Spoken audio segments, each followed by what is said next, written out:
Vamos a cambiar el orden de este segundo módulo porque Pablo hará la segunda parte, entonces va a pasar o doy paso a Iris como primera ponente. Antes que nada quiero agradecer a Iris el esfuerzo que ha hecho para coordinar esta primera parte del Congreso, que realmente no lo ha puesto todo muy sencillo y ha puesto bastante interés, ánimo en impulsar todo esto. Gracias, Iris. Muchas gracias. Vale, pues yo ahora voy a hablar de los trastornos hidroelectrolíticos en hemodiálisis, poniendo énfasis en el ajuste del baño. Y para empezar quiero comenzar con una dosis de humildad. Nosotros que nos creemos los reyes de los iones apenas manejamos 5 de la tabla periódica y con dificultad. Porque si cuando tenemos la función renal normal a veces ya es difícil, cuando ésta se va perdiendo y llega a hemodiálisis, es otro factor que hay que tener en cuenta, la cosa se complica mucho más. Entonces, bueno, en esta ponencia voy a intentar resumir estas moléculas, el manejo de estas moléculas en diálisis, el sodio, el potasio, el bicarbonato y el calcio. ¿Y esto es importante? Pues bueno, es una cosa que se evaluó en un Kidney 360 en el año 2021, en el que evaluaron los electrolitos prediálisis justo inmediatamente postdiálisis y a la media hora de 66 pacientes en un total de 1.713 sesiones. Y lo que llamaba la atención es que en un porcentaje nada desdeñable encontraban que había trastornos hidroelectrolíticos inmediatamente postdiálisis, muchísimas hipotodos y unas cuantas con elevación de los parámetros normales. En este estudio lo que vieron es que esto se relacionaba significativamente con con cómo estaban los iones prediálisis y cuál era el baño que los nefrólogos habían prescrito. Y establecieron algunas tablas, que alguna pondré a lo largo de la sesión, predictivas de cómo va a quedar ese ion en función de ese ion prediálisis y el baño que yo le he puesto. Así que empezamos con el sodio y voy a hablar de la hiponatremia. La hiponatremia, como sabéis, es el trastorno hidroelectrolítico más frecuente y en nuestra población lo es y mucho, hasta casi un 30%. Este trastorno va a conferir mortalidad, pero además de mortalidad, mucha morbilidad en relación a la toxicidad neurológica, pero también va a aumentar el riesgo de fracturas, de infecciones y de alteraciones cardíacas. Y como todo trastorno, primero hay que saber por qué surge para poder tratarlo. En el caso del sodio, lo más habitual en nuestros pacientes es que sea por una ingesta hídrica excesiva o que hayamos ajustado mal el peso seco, que no le hayamos podido ultrafiltrar bien. Pero hay que tener en cuenta que nuestros pacientes no son solo eso, sino que tenemos muchos pacientes diabéticos, ojo con la hiperglucemia, ya sabéis que siempre hay que corregir el sodio por la glucemia.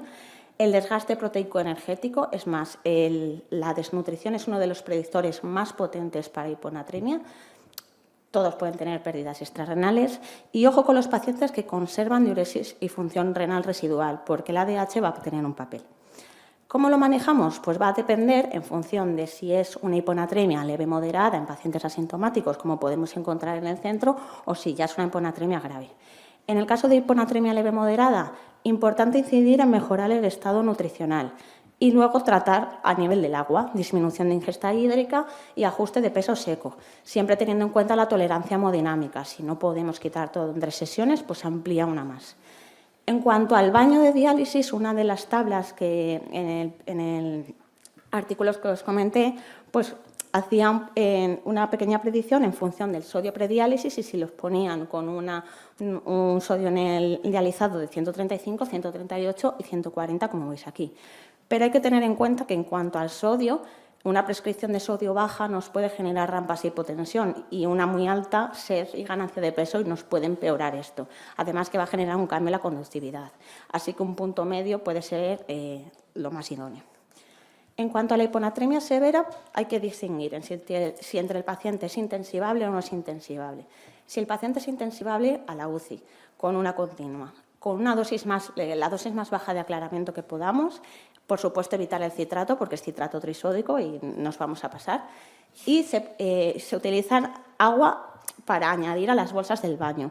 Esta forma parte de una tabla de una guía de continuas en la que participó luego otra ponente que va a venir a hablar de continuas en la charla, en que se ve cuánta agua hay que añadir en función del sodio objetivo final. Pero ¿qué pasa cuando no es intensivable, que son muchos de nuestros pacientes? Bueno, pues lo que se recomienda es, en lugar de utilizar una perfusión de suero hipertónico, mejor utilizar bolos porque es más fácil de manejar. Y en cuanto a la diálisis, prescribir el sodio el menor que nos deje la máquina, que habitualmente suele ser 130, bajar el flujo de sangre a lo máximo posible, unos 100 mililitros hora, bajar el tiempo también a 2 horas, 2 horas y media y, por supuesto, natremia horaria. Es muy importante vigilarlo, también con las continuas y con lo otro.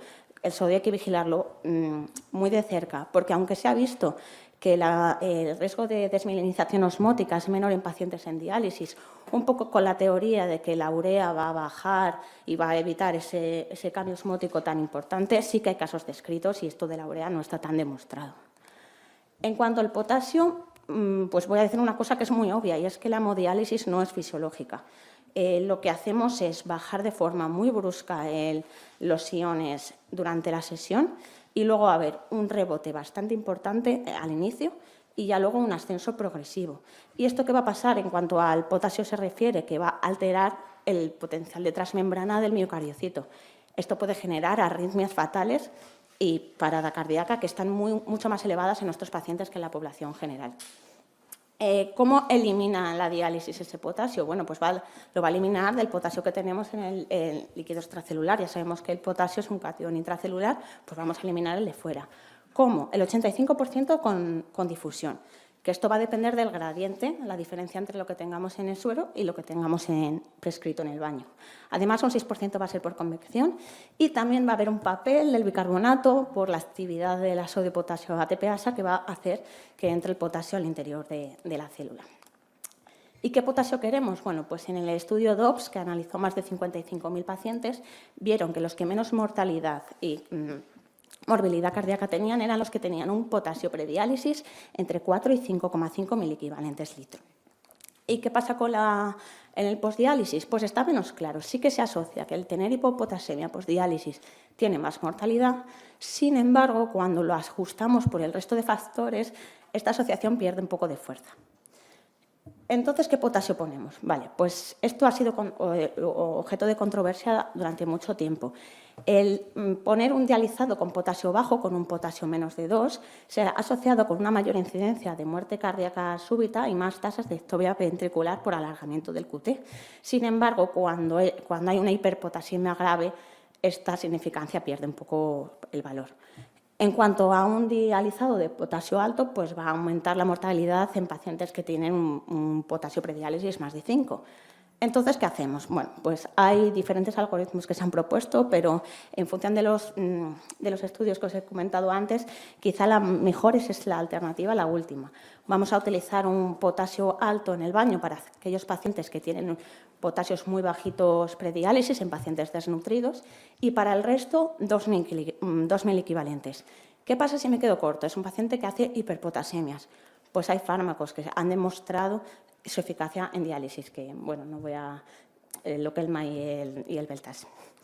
En cuanto al bicarbonato, pues bueno, intentar corregir la acidosis metabólica inherente a la enfermedad renal crónica, pues también ha ido cambiando a lo largo de los años las guías. Así, en la CADOC del 2000 proponían un bicarbonato de 38, sin embargo, en el estudio DOPS que os comenté antes, vieron que se quedaban al final de la diálisis con muchísima alcalosis metabólica que condicionaba más arritmias y más mortalidad, por lo que bajaron las recomendaciones a 35, esto unido al uso más de online. Y en el año 2021 el grupo del Clinic publicó en el Clinical Kidney Journal este estudio en el que comparó el bicarbonato de 35 y de 32. Y lo que vieron es que el bicarbonato prescrito de 32 lograba mejor sus objetivos, tanto prediálisis como postdiálisis que os pongo ahí. Y aún así hay veces que se quedaba corto.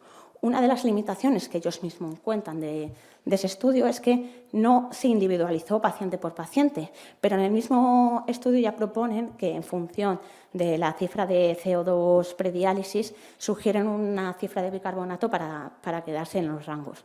Ojo con los pacientes que tienen más riesgo de tener alcalosis, como los cirróticos, el EPOC o la cefalea, porque vamos a empeorar su clínica.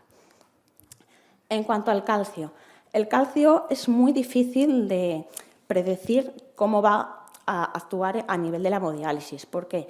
Porque, para empezar, el potasio que está en los vasos es menos del 1% de todo el calcio corporal. Además, el 40% está unido a albúmina. Esto, junto con que la difusión, el calcio que le ponemos, va a variar, que la convección, aparte de que puede haber un arrastre de calcio, va a hemoconcentrar un poco la sangre y va a alterar la proporción que se une a la albúmina, también hay un cambio del pH, que va a generar cambios a nivel de la cifra de calcemia. Esto ha hecho que a lo largo de la historia las guías se hayan vuelto locos, que si para arriba, que si para abajo. Además, que se han ido descubriendo fármacos como los análogos de la vitamina D o los calcimiméticos, que han ido que vayamos regulando las diferentes cosas. ¿Qué es lo que se recomienda en las últimas guías de la CADIGO del 2017? Una concentración de calcio entre 1,25 y 1,50 milimoles litro o su equivalente 2,5 o 3 miliequivalentes litro. Pero, ¿cuándo ponemos una cosa u otra? Bueno, pues va a depender de las características del paciente. Lo más importante en todos los iones es individualizarlo. Por ejemplo, un calcio bajo va a predisponer a tener una presión arterial media un poco más bajita y puede llegar a aumentar el riesgo de arritmias cardíacas porque va a alargar un poco el QT. Entonces, en esos pacientes en el que ya hemos ajustado absolutamente todos los otros factores para la hipotensión o las arritmias, pues puede ser útil utilizar un calcio alto en el dializado. En cuanto al metabolismo fosfocálcico, bueno, pues individualizar. Primero esto se va a tratar con fármacos, ¿vale? No vamos a cambiar primero el baño antes de ajustarlo con los fármacos, pero cuando ya estamos desesperados, en aquellos con enfermedad ósea dinámica, un calcio en el dializado bajo va a poder aumentar la PTH y la fosfatasacaldina y, por el contrario, en los pacientes con un hiperpara súper descompensado y con alto recambio óseo puede ser útil utilizar un calcio más elevado. Y en cuanto a la enfermedad cardiovascular per se, pues se ha visto que el calcio alto en el dializado se relaciona tanto con el aumento de la rigidez arterial, la calcificación cardiovascular y la disfunción del ventrículo izquierdo. Entonces, ¿qué vamos a hacer? Pues vamos a utilizar un calcio alto, pues cuando las hipotensiones no las controlamos, es un paciente que está en la UCI por una arritmia y ya quieren empezar en convencional, pues bueno, vamos a utilizar un calcio alto, o cuando ya no podemos más con el hiperpara, ya hemos ajustado todo y no hay manera. Para el resto de pacientes, calcio bajo, porque nuestros pacientes se mueren de calcificación cardiovascular, rigidez y disfunción del ventrículo izquierdo. Pero en conclusiones, no hay una hemodiálisis buena para todos, hay que buscar la mejor para cada paciente.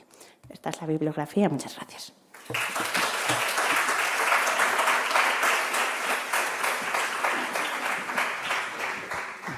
Gracias, Iris. Presento al segundo ponente.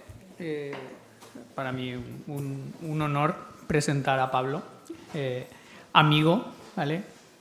Residente mayor, aficionado al básquet, a los Celtics de Boston. Estamos en buen momento. Homenaje a Gasol, ¿vale? Alguna foto hay. Y nada, él nos va a hablar sobre todo de aspectos o de las preocupaciones de los pacientes en hemodiálisis, que les preocupa a los pacientes. Pablo, gracias. Buenos días a todos. Gracias, Quique, por la presentación y por la oportunidad de compartir aquí conocimiento. Y vamos a ver hoy todo desde el otro lado, ¿eh? ¿Qué les preocupa a los pacientes? Y esto es lo que me pidieron que habláramos hoy, y la verdad es que hablaban de ganancia de peso, hipotensión, y bueno, ya os digo que de eso no les preocupa en absoluto. Fijaos, en la izquierda tenéis lo que nos preocupa a los profesionales sanitarios, pues es que no nos den faena el acceso vascular, que tampoco le caiga la presión arterial, porque si no te llaman, ¿verdad? Y, por supuesto, que no se muera el paciente, siendo la principal causa de muerte la cardiovascular. O sea que ahí es donde siempre estamos nosotros poniendo el foco.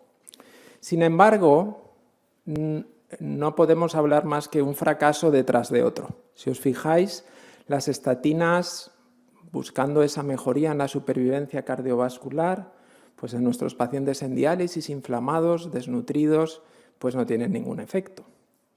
Lo mismo con la presión arterial.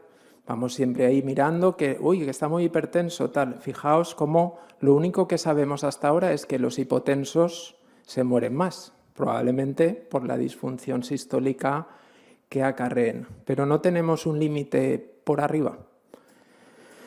Y lo mismo con tantas y tantas cosas, normalizar la hemoglobina, aumentar el KTV a partir de 1,5, usar calcimiméticos, vitamina D, todo fracaso tras fracaso.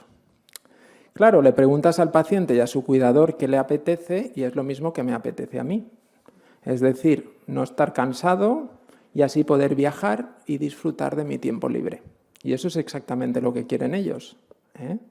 Así es que la verdad es que cuando quise revisar esto, pues me adentraba un poco como los grandes descubridores en terra incógnita, porque realmente hay poquísimo, y ya os avanzo, pero lo que hay yo creo que puede ser interesante.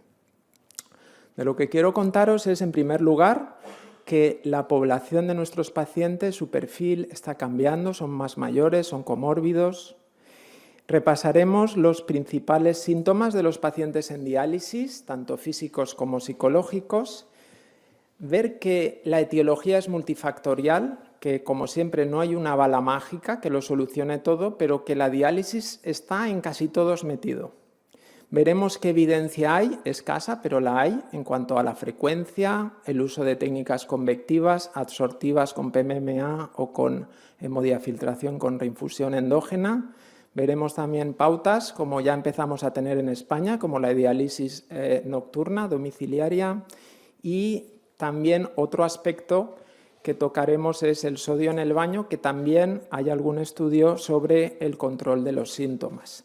Y por último, como siempre, gran respeto por la diálisis japonesa. Los japoneses son los que más viven en población general y también en diálisis, en hemodiálisis especialmente, y ellos, como luego veremos, nos llevan 15 años de ventaja ya tratando al paciente en su conjunto y no tratando la enfermedad. Bueno, esto ya lo sabemos. Fijaos, estos son los últimos datos del registro. Nuestros pacientes, los que aumentan de verdad, son los que tienen más de 75 años, un 10% en el último año. Y cada vez son más diabéticos, y si nos vamos al registro americano, que apuran más, pues veis cómo en los últimos 30 años pues el porcentaje de hipertensos ha pasado de un 77 a un 90%.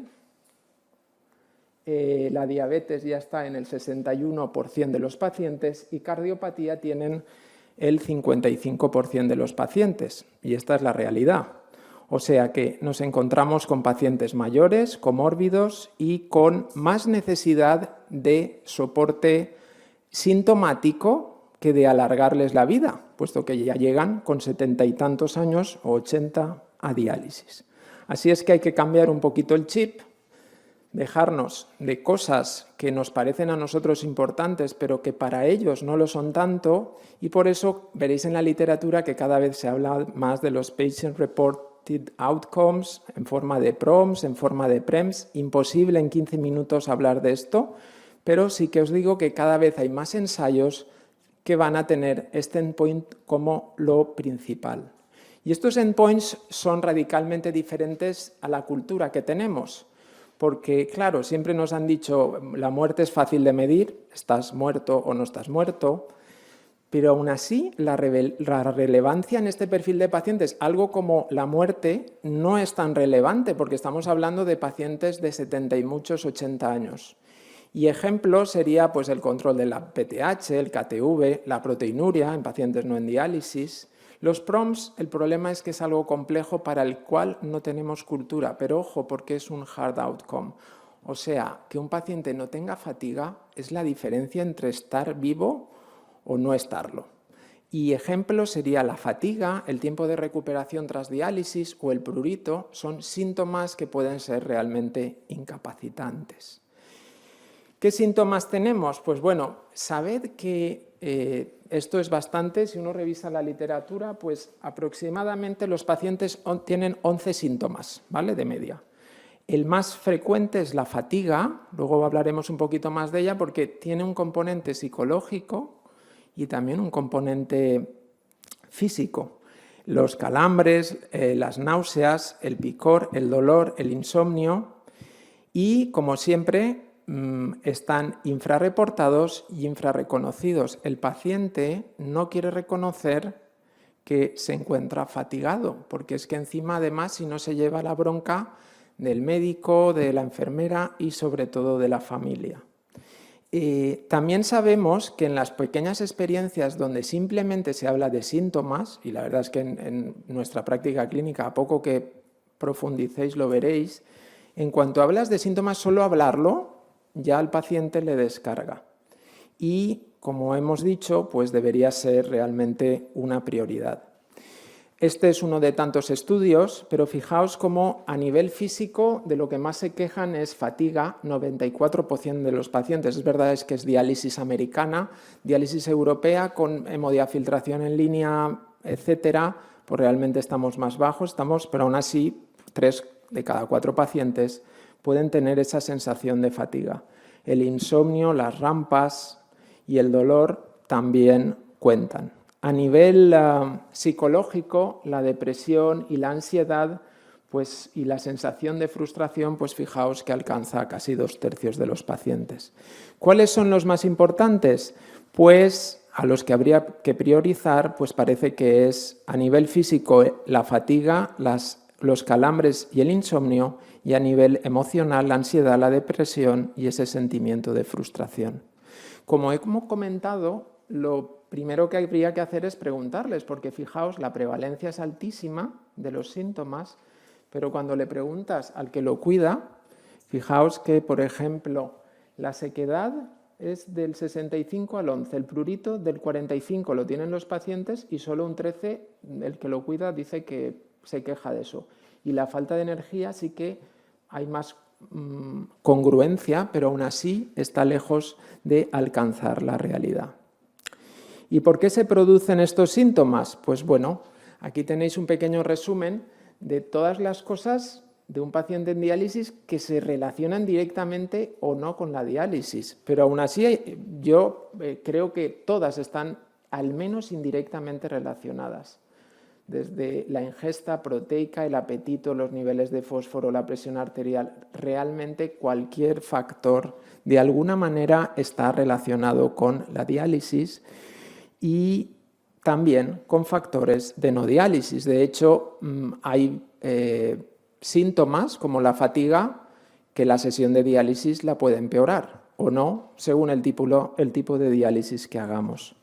Así es que en esa fatiga, que es donde me quería centrar un poquito más, fijaos cómo hay factores sociodemográficos, fisiológicos, desde la propia anemia, o psicológicos, pero claramente la fatiga postdiálisis, la adecuación en diálisis, el tipo de diálisis, la frecuencia, sí que van a intervenir en el síntoma más importante de los pacientes.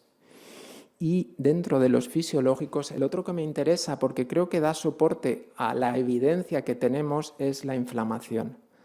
Si os fijáis, aquí hay distintas patologías. Si no me equivoco, sí, la primera es de pacientes en diálisis, pero neoplasias, insuficiencia cardíaca, etcétera. Todas las citoquinas inflamatorias se relacionan con síntomas y menoscabo de la sensación de salud. Y esto lo introduzco porque poca evidencia que tenemos es que aquellas técnicas de diálisis más biocompatibles, menos proinflamatorias o incluso alguna antiinflamatoria, son las que tenemos evidencia que pueden mejorar los síntomas. ¿Y qué podemos hacer nosotros? Bueno, pues aquí os he puesto las posibilidades. Después de revisar la literatura, podemos hacer una diálisis más frecuente, utilizar hemodiafiltración en línea con alto volumen convectivo, utilizar adsorción en forma de membrana de PMMA o directamente con hemodiafiltración con reinfusión endógena, HFR supra. También una opción es la hemodiálisis nocturna y otra el sodio en el baño. Nos quedan 4 minutos, así es que no me voy a poder entretener mucho, pero sí que me gustaría que reflexionemos cada vez que un paciente viene a la sesión de diálisis y hacemos esto cada semana. Fijaos, en el riñón normal no hay problema porque la volemia, que lo tenéis ahí en las ordenadas, realmente se mantiene constante. Pero cuando yo hago una diálisis intermitente de lunes, miércoles, viernes y salto de fin de semana, me encuentro que tengo que deshidratar al paciente para que no llegue muy hidratado o demasiado sobrehidratado. ¿Qué pasa? Que si me paso, edema, hipertensión, cefalea, disnea, es lo que ocurre los lunes, Y los lunes también es cuando más rampas, hipotensión, síncope, náuseas y fatiga. De ahí que 2 de cada 3 muertes aparecen en el lunes o en el martes, según el turno de nuestros pacientes. Primera reflexión, cuando, igual que abogamos por hacer una diálisis incremental en aquellos que tienen función renal residual, creo que deberíamos pasar a hacer hemodiálisis intermitente en los pacientes anúricos. Por contra, si aumentamos la frecuencia, que en nuestro medio lo más factible, si no lo único, es hacer hemodiálisis en el domicilio, fijaos cómo se parece mucho al riñón normal, con lo cual yo siempre le digo a los residentes, imaginaos que tuviéramos que comer para cada 2 o 3 días. Seguro que llegábamos hambrientos y seguro que nos sentaba mal la comida. Pues esto es lo que podemos evitar con mayor frecuencia de diálisis. Y es que cuando nos han contado en nuestra experiencia, pues fijaos, aparte de que empodera al paciente y beneficios psicológicos, pues porque, bueno, se hace independiente, fijaos en la salud física, en la fatiga. Estos son testimonios reales. Puedo acabar la diálisis y voy a por mis nietos. Ya no tengo que irme a la cama después de una sesión de diálisis. Me encanta dializarme y quedo con mi hija para irme de rebajas. Todo esto son cosas reales. Los días de diálisis ahora son como antes eran los de no diálisis. O sea, estamos hablando de todo eso. Y claro, luego te envían WhatsApps como este, ¿no? De una persona con un fracaso de trasplante de páncreas, riñón, insuficiencia cardíaca, cardiopatía isquémica, vasculopatía periférica, lo que queráis, un diabético tipo 1 que ya tiene 60 años. Y fijaos cómo cambian los síntomas y la calidad de vida. Vamos ahora a hablar de qué evidencia tenemos con el con el HDF. Bueno, pues la hemodiafiltración, metaanálisis de ensayos randomizados claramente disminuye en un 50%, a la mitad, el riesgo de hipotensión. Así es que no sé por qué no debería ser el tratamiento estándar de nuestros pacientes. En nuestra experiencia, además, hemos visto que el apetito aumenta, al igual que a la derecha la ingesta proteica, es decir, que el paciente la anorexia la elimina mejor. A nivel de otros síntomas, la hemodiafiltración en línea también ha demostrado, lo siento, pero por falta de tiempo, simplemente os pongo ahí las citas, puede mejorar el prurito, el dolor y el síndrome de piernas inquietas. Al final es una técnica que, comparada con la hemodiálisis estándar, pues es menos proinflamatoria. El siguiente punto es utilizar el tipo de membrana. Para hacer alto volumen convectivo, pues muchas veces pagamos el precio de usar una polisulfona que históricamente pues ha tenido una serie de sustancias para poderla hacer, para poder alcanzar mejor el volumen convectivo, que muchas veces generan inflamación, y de ahí las reacciones adversas, ¿no?, que hemos tenido ahora que las polisulfonas pues prácticamente dominan el mercado. Sin embargo, hay otras membranas como el PMMA que no tiene nada que ver. Fijaos como en todo su espesor mantiene una estructura homogénea y eso hace que se produzca retención, absorción de toxinas ligadas a proteínas, pero además se recubre de proteínas y consigue que haya menos inflamación. Aquí tenéis el ejemplo de cómo absorbe el filtro respecto a una polisulfona y tenemos alguna experiencia. Por ejemplo, en el prurito, esto es un ensayo randomizado cruzado, después de cruzar a los pacientes en la fase de uso de PMMA disminuía el síntoma del prurito. Este otro ensayo randomizado a 1 año, en el que valoraba distintos factores relacionados con la diálisis, como por ejemplo el dolor de cabeza, la hipotensión intradiálisis, etcétera, pues claramente había una mejoría significativa a aquellos randomizados a PMMA. Y en nuestra experiencia, el uso de HFR Supra, que lleva ese cartucho extra absortivo y que también ha demostrado mejor el perfil inflamatorio, pues también hemos observado que mejora la calidad de vida. Esta es una experiencia italiana. Fijaos cómo mejora la función física y la actividad física respecto a la hemodiálisis. Y en nuestra experiencia, en un estudio piloto randomizado, pues también observamos que, aquí lo tenéis, sintomatología como la hipotensión y ciertos dolores mejoraron significativamente y sobre todo lo que es la fatiga postdiálisis, que un 20% tenían al día siguiente con la hemodiafiltración online o incluso a la siguiente sesión, una cuarta parte, disminuía a solo un 7%. Otros factores que pueden mejorar: evitar disminuir el sodio con la idea de bajar la sed y así que no ganen tanto peso. Cuidado, porque si te pasas te lo pierdes. El síndrome de fatiga postdiálisis está demostrado que si usa una conductividad de sodio baja, empeora.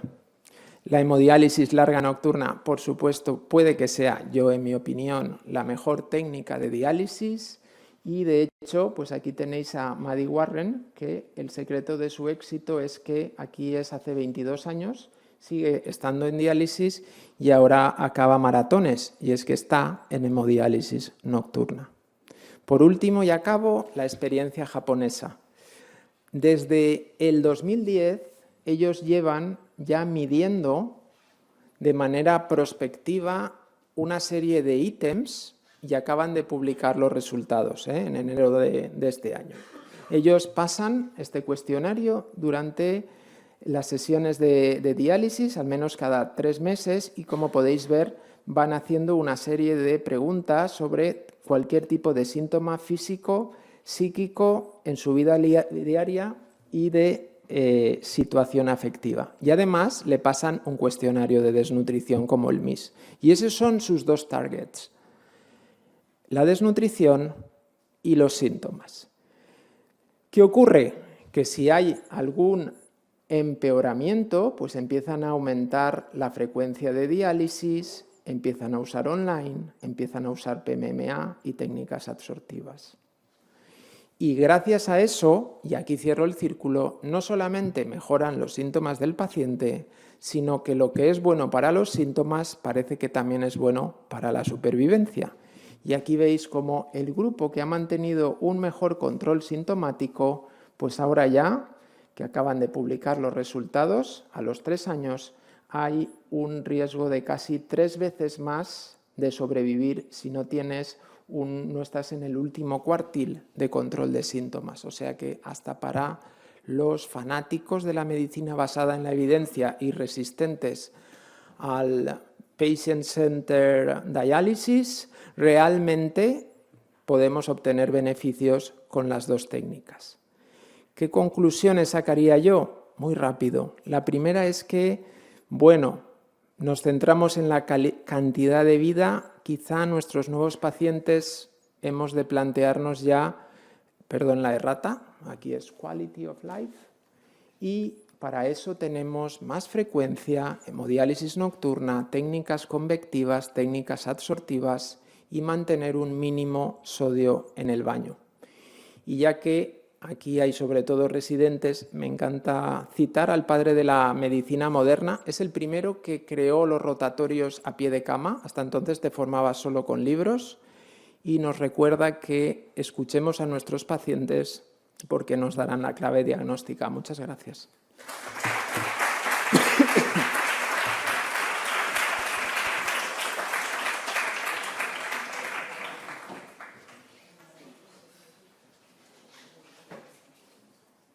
Vamos al turno de preguntas.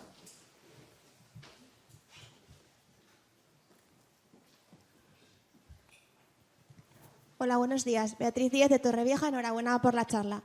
Yo más que una pregunta quería hacer una reflexión. Me ha gustado mucho tu charla de que cada vez debemos centrarnos más en los pacientes, cómo se siente el paciente, la calidad de vida relacionada con el paciente, su percepción y los pros y los pros.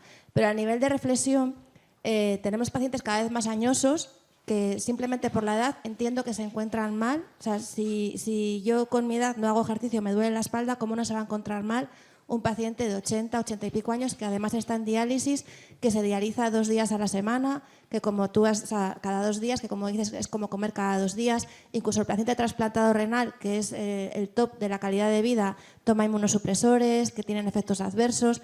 Entonces yo entiendo que se encuentran mal. y no estamos atendiendo, desde mi punto de vista, a la salud mental del paciente renal. Yo recientemente me he reunido con el jefe de psiquiatría de mi hospital porque yo vengo observando que se está centrando muchos esfuerzos en la salud mental perinatal, en la salud mental del paciente oncológico, en la salud mental del paciente que ha sufrido un infarto de miocardio y nadie se acuerda del paciente renal. En consulta de nefrogeneral, cantidad de pacientes te siguen diciendo lo de a mí no me duelen los riñones, no sé por qué vengo a la consulta, y luego la diálisis les cae como una losa. Y realmente no tenemos formación ni apoyo para ayudar a nuestros pacientes. Y lo único que conseguí, bueno, que ya conseguí bastante, es que hay una psicóloga que va a dar sesiones de formación a enfermería para intentar ayudar a estos pacientes. Pero yo veo que hacen grupos de terapia de pacientes de salud mental con otro tipo de pacientes, y yo creo que en la sociedad nefrológica deberíamos un poco ayudar a nuestros pacientes a aumentar la resiliencia, porque está mejorando mucho las técnicas de diálisis, pero es muy duro la diálisis. Entonces, bueno, a modo de reflexión, eso. Es una buena apreciación. Totalmente de acuerdo. Ya he comentado que es multifactorial, ¿vale? Y lo que pasa es que yo me he centrado solo en el efecto sintomático que puede tener un tipo de diálisis u otro, pero estoy de acuerdo que un equipo multidisciplinar sería fundamental, con un dietista y un psicólogo a pie de cama. Yo puedo contestar. Quería contestar porque efectivamente es un problema importantísimo lo que estaba comentando, y efectivamente me gustaría también, por quien no lo supiera, recordar que dentro de lo que es un poco la filosofía de la Sociedad Española de Nefrología, de intentar que todas las unidades ERCA estén homologadas y que estén estructuradas, hay un proyecto que es el proyecto Mentor, que además tiene la colaboración del Alcer. Y en este proyecto Mentor hay la figura de un pacientes expertos, que además recibe formación también en lo que puede ser psicología, y se basa también en el apoyo de otros profesionales como fisioterapeutas, psicólogos, donde la idea justo es intentar mejorar todo el aspecto, o que siempre llamamos abordaje holístico, que nadie sabe qué es, pero vamos, centrarse un poco más en el aspecto de la calidad de vida del paciente, es que aborda técnicas efectivamente sustitutivas renales que impactan muchísimo sobre la calidad de vida del paciente. O sea, quien no lo sepas, el proyecto Mentor está ahí, creo que ya hay 24 centros acreditados en la...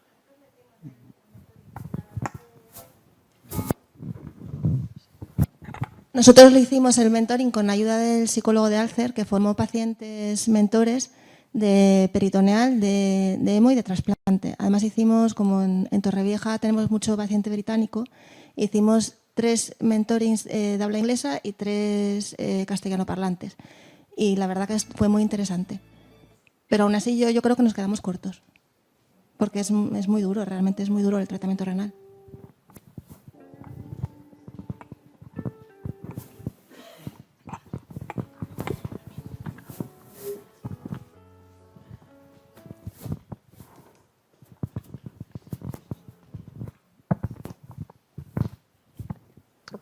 Muchas gracias por las charlas, los dos han sido muy buenas. Yo tenía una pregunta para el doctor Molina, para Pablo, y es que muchas veces los pacientes en hemodiálisis hemos hablado de aumentar la frecuencia de diálisis. No, esto es muy fácil, los pacientes en domiciliaria, pero el paciente que tienes en el hospital o en el centro de diálisis 3 días a la semana no suelen querer aumentar la frecuencia, sino que incluso te dicen que les bajes tiempo de diálisis. ¿Cómo abordas este problema con los pacientes? Eso yo creo que es una cosa interesante para nosotros de cara al futuro, saber qué podemos hacer para mejorar eso.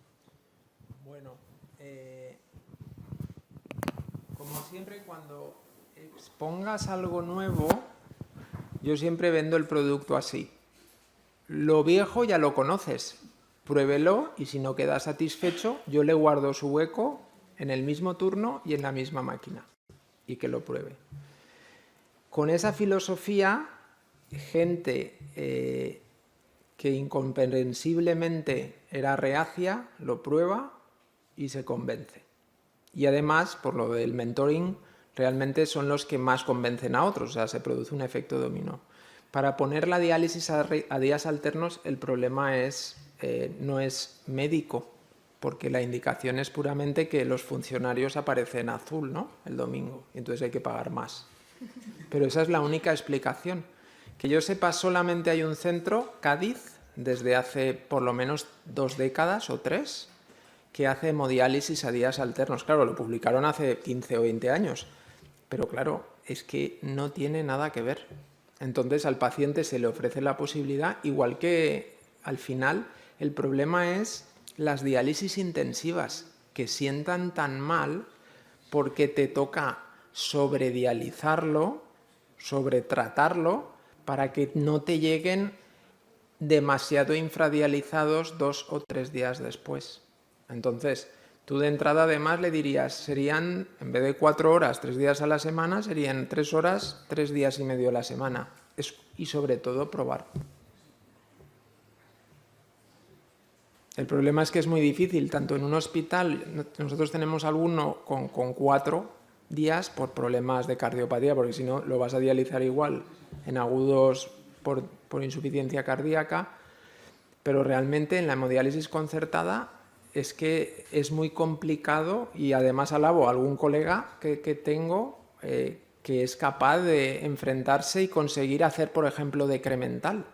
Pero claro, ahí está la compañía perdiendo porque hay otros intereses. Es muy complicado. Pero creo que las indicaciones, o sea, el problema no te lo va a poner el paciente, sino que es todo lo demás. Andrés. ¿Esto va o no? Sí. Bueno, enhorabuena a los dos, evidentemente. Y preguntas un poco para los dos o reflexiones para los dos. El tema de que posiblemente tenemos que explotar mejor los monitores de diálisis, porque la prescripción de sodio pues igual no tiene que ser 138 o la de bicarbonato 32. A lo mejor los monitores cada vez más nos ofrecen la posibilidad de hacer perfiles de sodio y de bicarbonato por distintos métodos, y a lo mejor tenemos que explorar todas esas situaciones. Lo ideal sería irlo midiendo cada media hora, pero bueno, hasta que llegue eso, que llegará seguro, pues que sepamos que podemos exprimir todavía más los monitores de diálisis y adaptarlos a cada uno de los pacientes, ¿no? Esa era una reflexión que no sé si luego queréis hacer algo o no. Y luego la otra es que mañana creo que se presenta una comunicación sobre una pequeña encuesta que se ha hecho en varios hospitales de diálisis de la comunidad, preguntándose a los pacientes qué es lo que les preocupa a ellos, en una escala del 1 al 10, ¿no? Nosotros hemos colaborado en esa pequeña encuesta, no la voy a desvelar, mañana la verán, pero un poco en línea con que cada vez los pacientes, en Gandía los pacientes cada vez tienen 80 años o más, ¿vale? Yo sí que destripo lo que me han dicho a mí. Lo que me han dicho a mí es que quieren estar delante de la tele cuando se dializan. Me lo creo, claro. Que las rosquilletas que les doy, que hace 10 años les dábamos un bocadillo. Así es. Posiblemente, Pablo, porque cada vez están mejor dializados en Europa. O sea, quiero decirte que sus problemas de fatiga existen. Lo primero eso, pero como cada vez se sienten mejor, pasan a tener otro tipo de problemas. Eso es, más mundanos. Que no les dialicemos, yo les digo 6 horas, 6 días a la semana o lo que sea, y el que se siente mal me lo compra fácil. Claro. Pero el 80% que se sienten bien dicen, no me... como concepto. Claro, pero si lo prueban quizá cambien, primera. No, los de DOMI están encantados, espectaculares, pero porque hacen lo que les rota cada día de la semana. Claro. Que hay que llegar ahí, hay que llegar ahí, ¿eh? Y como son libres y yo no me entero más que una vez cada mes... Y me entero de lo que me quieren contar. Claro. Ellos viven felices. Estoy de acuerdo que, claro, sus prioridades al estar bien dializados, ¿no? Como decía Bertolt Brecht, la filosofía empieza cuando ya no pasas hambre. Pues eso es lo que les pasa, que realmente hemos mejorado la calidad de vida y sus problemas son otros. Y en cuanto al primer comentario, pues sí, la verdad es que bueno, nosotros en nuestro hospital nos acaban de incorporar la 6008.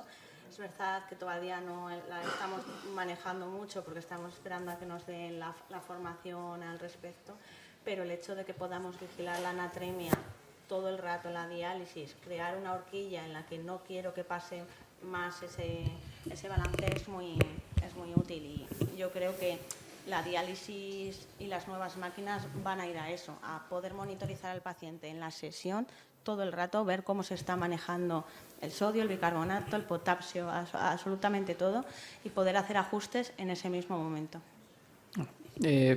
Pasamos ahora ya a la pausa café porque empezaremos a las 12 el siguiente módulo. Gracias.